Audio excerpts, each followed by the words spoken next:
Ola a todos, bons días. Quero agradecer ante todo a presencia aos medios. Tamén quero agradecer aos pais e nais que acompañan a súa presenza.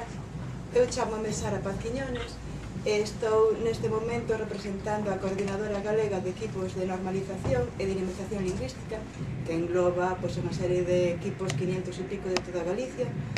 E neste momento estou realmente como nai preocupada polo ensino en galego do meu fillo, igual que están acompañándome aquí estas persoas. Entón, bueno, empezamos unha rolda cando que irades. Eu nestes momentos son de Santiago, teño aquí dous fillos, unha nena de 9 e un neno de 11. Como os pais lle falamos en galego, os nenos poden falar perfectamente, por suposto, galego e castelán, co cal a súa competencia lingüística non me preocupa, pero sí me preocupa un pouco como se sinten eles, porque, por exemplo, o meu neno, que ten 11 anos, é o único da súa clase, de 22 nenos, que fala habitualmente galego.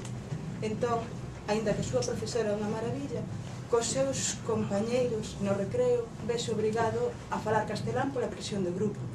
E iso é unha das cousas que a mí me preocupa, porque o meu fillo, afortunadamente, sí pode falar os dous idiomas, pero temos outros nenos que o mellor lles costa máis traballo e a escola é o único sitio onde se pode conseguir isto.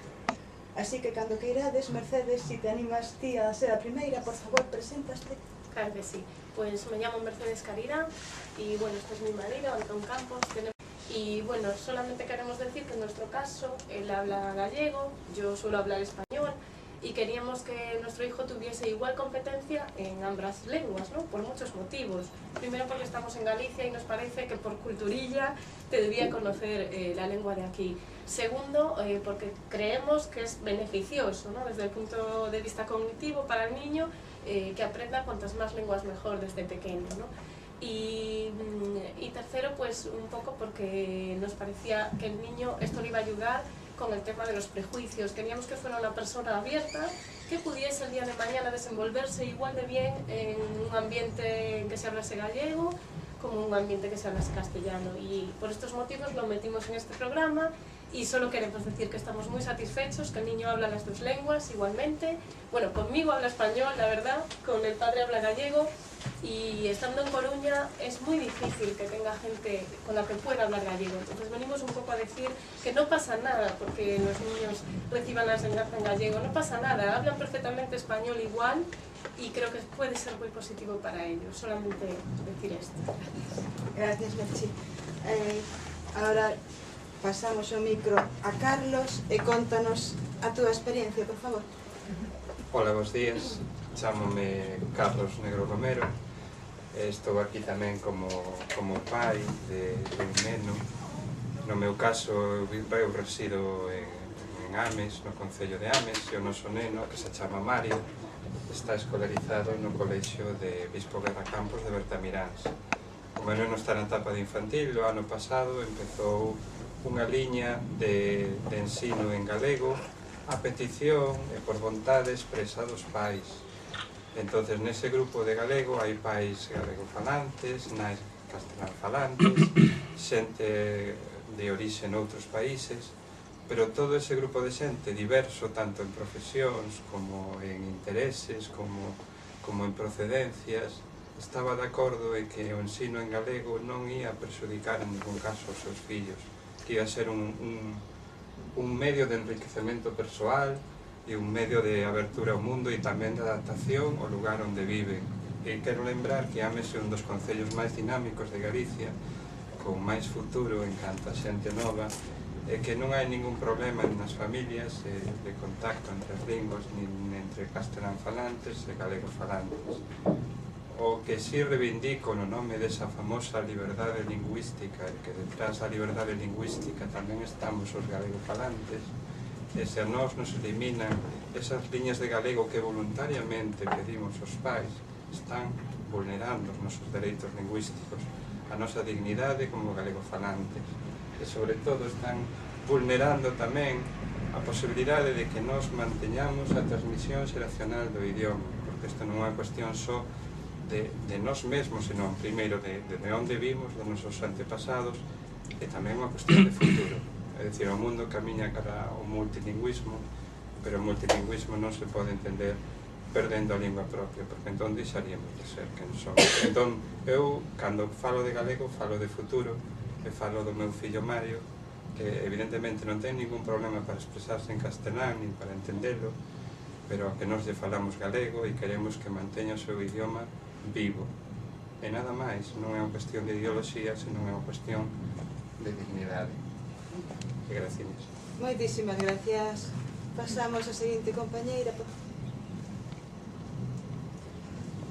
Ben, bo día. Chámame Begoña Chao e eu represento o Colexio Emilio Pardo Bazán da Coruña.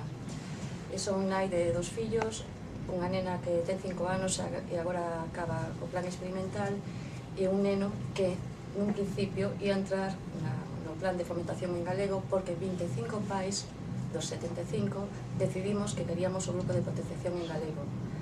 Por qué? Por que queremos esta aula?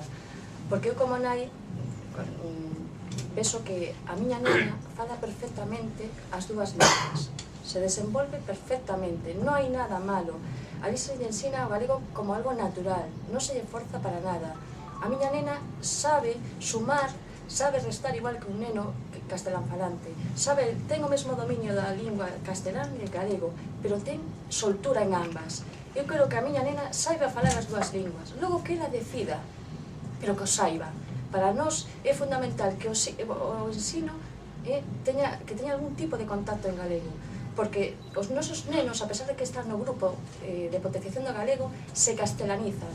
É dicir, ela comigo fala en galego, pero a presión social é tan forte vivindo en Coruña que os nosos nenos son os que ceden, porque cando saen ao patio, eu lle pregunto a por que lle falas en castelán? Ela me di, mamá, os nenos das clases de castelán me entenden o galego, pero non o saben falar. Entonces, para min é iso algo enriquecedor que ten o plan.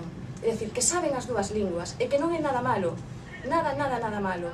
Nos estamos completamente descolocados porque a ninguén nos preguntou, isto funciona? Sí, claro que funciona, isto é positivo. Nos no mes de maio, 25 pais que non somos insensatos, lle entregamos este papel coas nosas asignaturas ao centro dicindo que estábamos agradecidos, que este plan funciona e que ten que seguir adiante. Agora nos eliminan esa posibilidade. Por que? Eu quero saber o porqué, cal é o motivo. A mí ninguén me preguntou. A nosa experiencia é positiva, pois isto hai que seguir adiante. Vale? É simplemente eso. Que a mí que me respondan o porqué, que den a cara. A mí me dixeron, eu escoitei nos medios de comunicación o señor Feijóo dicindo que todos os pais ian a ser consultados. A mí non se me consultou. A mí agora se me priva de que a miña de que un neno poda ir ao grupo de galego. Entonces me parece completamente injusto. Estamos completamente descolocados e despreocupados.